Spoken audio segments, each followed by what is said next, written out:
കടാത്തി ഷാജിയുടെ ഭയം എന്ന ചെറുകഥ.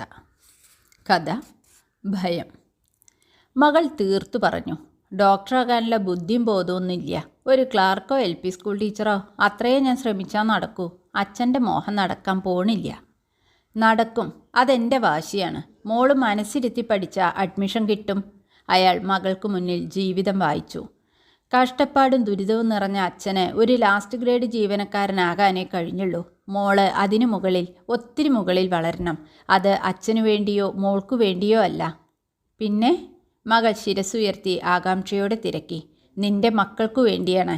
അച്ഛൻ എന്താണ് ജോലിയെന്ന് ചോദിക്കുമ്പോൾ പഞ്ചായത്ത് ഓഫീസിലെ പ്യൂണാണെന്ന് പറഞ്ഞപ്പോൾ മോൾ അനുഭവിച്ച അപമാനം നിന്റെ മക്കൾക്കുണ്ടാകരുത്. അവർ അഭിമാനത്തോടെ പറയണം, എൻ്റെ അമ്മ ഡോക്ടറാണെന്ന്. അച്ഛൻ പറയുന്നത് നേരാണെന്ന് മകൾക്ക് തോന്നി.